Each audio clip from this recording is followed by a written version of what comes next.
Hey, welcome back. I'm Adam. I'm Brett. And we are the WALTWINS. And tonight, we cook again. and you know what? What a perfect night to do it. Absolutely beautiful here in Central Florida. We're going to give our take on Taco Bell's Crunchwrap Supreme. And since it's nighttime and it's, probably close to that fourth meal, what a perfect time to do that.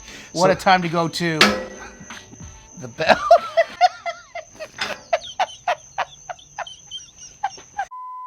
If that sounds like something you'd be interested to see our take on the Crunchwrap Supreme, our version of Taco Bell's Crunchwrap Supreme, then stick around while we dig in. I can't believe the WALTWINS. They're right there. That's one of them.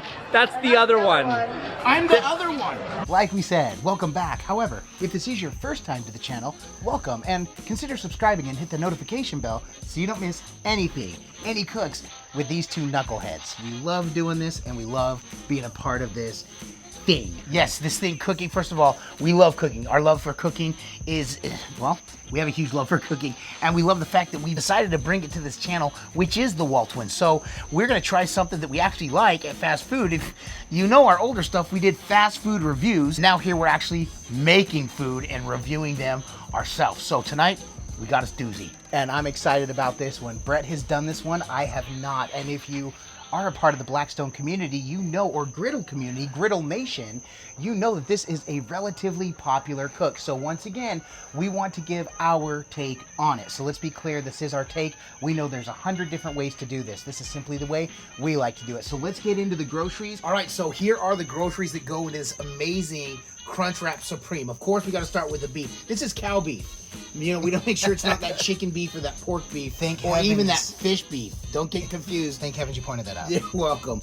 Okay, so then we got start with our tortillas. The one thing I want to point out specifically, though, we got the burrito tortilla because Brett made it before with just the large tortillas and it didn't work as well. The burrito really helps it for the outer tortilla, and we'll get to that in a bit. Yep. And then, of course, a smaller tortilla. You can even use the street taco tortillas that I used before. These are the fajita size. These go hand in hand. So smaller than just, okay. Then we got tostadas, cheese, we're just keeping this Taco Bell. We can make our own taco seasoning. We can do other taco seasonings. There's one that you like. Feel free to use it because this is Taco Bell's thing. We're going Taco Bell. Sour cream, cheese, and we got tomatoes. And then this is what we're using. We could also, again, make our own nacho cheese or our own queso. We're going with Tostitos. And this is a must. I do love the Cholula as well, but for this, I've got to have my Taco Bell mild sauce, which is my favorite. We use the mild sauce. Obviously, it's a dip after. A lot of people love the hot sauce. They like the green sauce, the salsa verde. They have that anymore. I didn't know if they Fire do sauce, Fire sauce, whatever.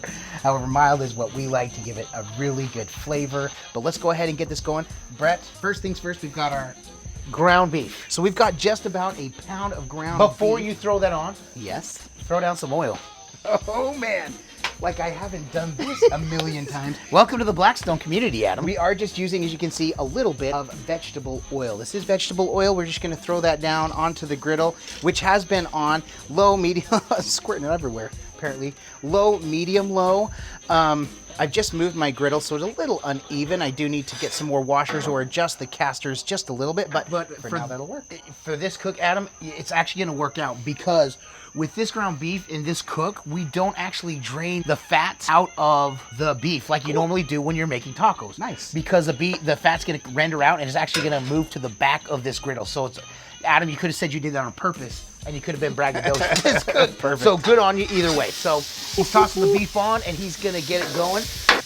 I'll let it brown on one side for a minute and then I'll kind of slice it and start dicing it. I prefer my ground beef in any dish that I do where I'm using ground beef, like tacos, like a spaghetti sauce, things like that. I like it very finely chopped. I know a lot of people like chunks, but I prefer this. And especially for this type of cook, I would suggest or recommend using it as fine as you can. So here we go. So Adam's getting it going on, and we're gonna wait until this is browned. And once the beef is browned, we're gonna add to the taco seasoning. This, by the way, this is a lot easier than I imagined it would be. I've made it a few times. I have tried it with ground chicken as well. Absolutely amazing. So whatever ground meat you want to use, feel free to use it. You can probably even use it with like shredded chicken or like steak beef, shredded beef. I haven't tried that yet. Either way. So Adam's getting it going. That's browning quick, man. Because we're not adding water, which this taco seasoning calls for, which most taco seasonings do, we're only going to use about 3/4 of this taco packet. So Adam, let me look at it. Very good. That's good. And you can see that fat that's kind of rendering out that way. So yeah, in fact, we can kind of let that happen some more. Yep, I'm trying to push it. There you go, perfect. Now, sometimes what I like to do, regardless of the seasoning I use, I like things just a little bit saltier. I don't put a whole lot, but sometimes I'll put a little salt in really to pull out the flavor of the meat. Just something I like to do. Tonight, we're not going to. I can already smell that taco seasoning. Kind of toss it on there. All right. And now we still have some more that we can put in there. There you go. Oh, man, look at that. And we're just mixing it up? Oh, yeah, mixing it all the way up. You want that completely covered, every piece of beef covered with the seasoning. Now, the one thing I do like about using the Taco Bell seasoning is that this actually is as close to a Taco Bell cook, maybe even any fast food restaurant replica that you'd make of any dish. This is as close to it. The first time I did it, I bit through it, and I was like, even the lettuce tastes like Taco Bell lettuce. So you get the gist. So this is browned and cooked really fast. I think this is ready to go, man. I told you, it's a really quick cook. So we only use half of this, and there's a reason for that. So when Adam is done, what he's gonna do is gonna take the ground beef and he's gonna move it all the way to the right side, to the back side of that, and it's just gonna kind of work as a warming station. Now, for this video, we're only gonna do one of these things, one of these Crunchwrap Supremes, and then we're done. We're gonna make the rest for the family. So, and now we can start building this thing, and this is a whole lot of fun and a whole lot of easy. Here we go, check this out. Walk us through this. So the first things, we gotta dress this bad boy Yes, before we you do. throw it back Actually, we have to on. make the thing. So we're gonna start with the large tortilla right there. Adam, go ahead and right in the center, do about the same size of disc as the tostada shell is in the queso. The whole entire thing? No, what a tostada is. Oh, tostada. Yep. I got you. So just that a kind of little circle. bit? Yep, make sure you're right in the middle. That's, yeah, perfect right there. And then Darn near perfect. you're gonna add beef. And now you wanna be careful here. This is why I said you wanna do the finely chopped. You wanna do the finely chopped beef, because if you make it chunky, again, it can make this thing a little bit too thick, too fat, too chubby, too chunky, too fat, too obese. I'm just kidding. And so it's gonna make a bit, and it's gonna make it hard for the folds to happen as you fold it around. So that's a good thing later. I would say add just one of those spoonfuls, and then kind of flatten it and spread it around again. Okay, perfect. So now I'm gonna give you a tostata. A tostata, and I put it this side down. There's no rhyme or reason other than it looks like it's gonna hold stuff better. Okay? So first thing you do, get a dollop of daisy, a dollop rather. Okay, so a dollop of daisy, of sour cream. So then what you're gonna do is clean that, there you go. And then go ahead and get that spoon, there you go. And then, being the cheese lovers that we are, we're gonna take some shredded cheese and cover that. A nice little light layer, nothing huge. Perfect, now we're gonna go shredded lettuce. Brett, the mystery item. Shredded lettuce. We forgot shredded lettuce. This is the Crunchwrap Supreme. You do get that supreme crunch from the tostada. However, it gets a little help from its Green Buddy, The lead-eye. shredded iceberg lettuce, which is what we have here. Let's go ahead and finish this build. Yep. All right, so you're just gonna grab, just that much. You do not, the key to this is you do not wanna build it fat, you do not wanna build it high.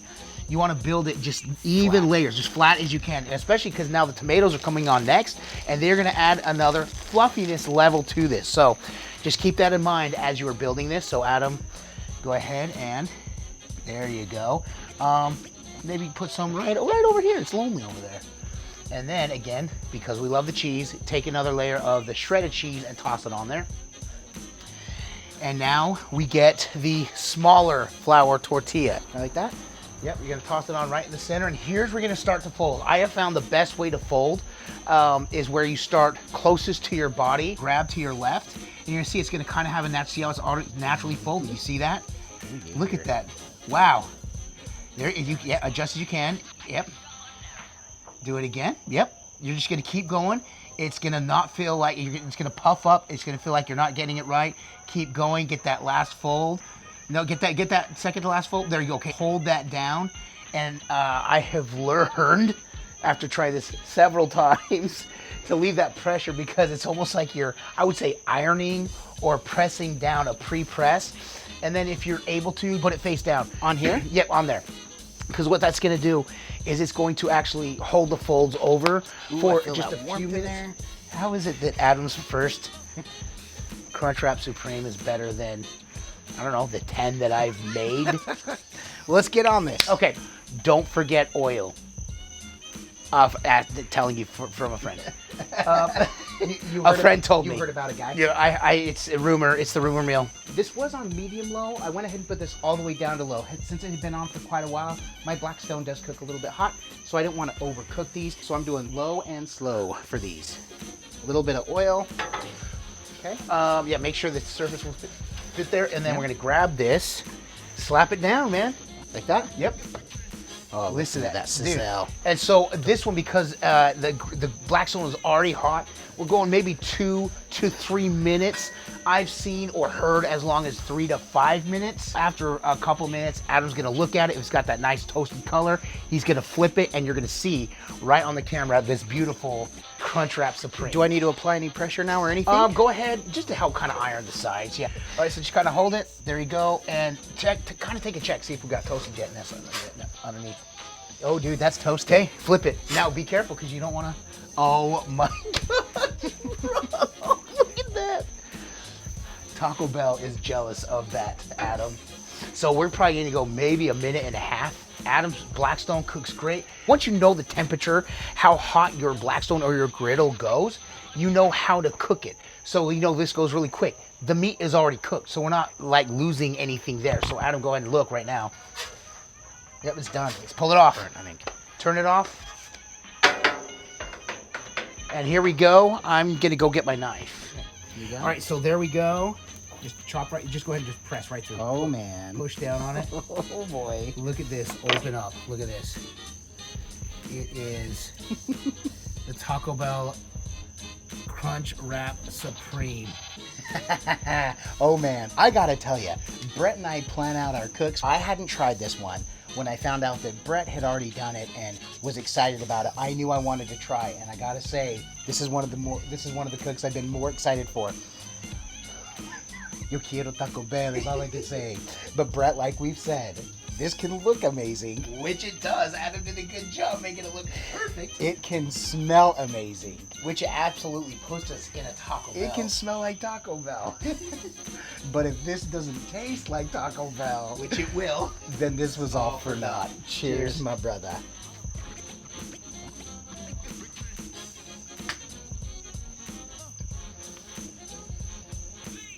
We are south of the border right now. Oh my stars alive. Now, we've got our favorite sauce. This does taste just like Taco Bell. I told you. Let's put a little bit of this sauce on there. Let's taste that. Up right here on this corner. Oh man. Oh, spilling. All right, that's okay. Cheers. I'll eat to that. Yep. My stars, bro. Okay. You know, this one just, this knocked it out of the ballpark. This is a very easy cook. There's nothing too tricky about it.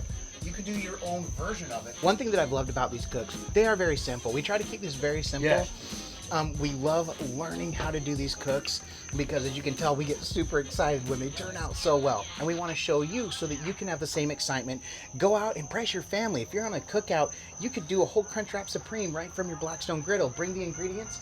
You're good to go. This is spectacular. It is. And one cool thing is you were talking right there, Adam, it made me realize the setup that I have in my house, bro, is for like a tailgate or camping. It's I have the 22. Imagine camping, and for everyone that you're camping with, all of a sudden you're like, hey, who feels like Taco Bell? I got you for the 4th meal. We're sitting by the campfire. I'm going to throw these up on the 22-inch griddle, and you've got it. You've got all the ingredients in the cooler. Boom. You are the star of the show, of the night, of the camping. What seemed incredibly difficult was relatively simple. As long as I kept everything in the middle, folding that tortilla was relatively simple. I loved this. This was awesome. But Brett, we've got mouths to feed. We got meat on the griddle, so we got to get everybody fed. We did this for the channel, and now it's time to feed Adam's family. So we're going to do that. And just for word of the wise, as Adam said, he would like a little more nacho. Put it in on the side. You can dip it, put this on, however you want. Maybe I'll go ahead and dip this in the queso as well. But Brett, let's go ahead and get up out of here so we can get my family fed. But Brett, Aside from coming to make some amazing Taco Bell Crunchwrap Supremes, the 4th meal. Why else are we doing this? Because all we do is twin. No matter what. And with that, we bid you adieu. And a dill. Forget to like and subscribe. And don't forget, griddle on.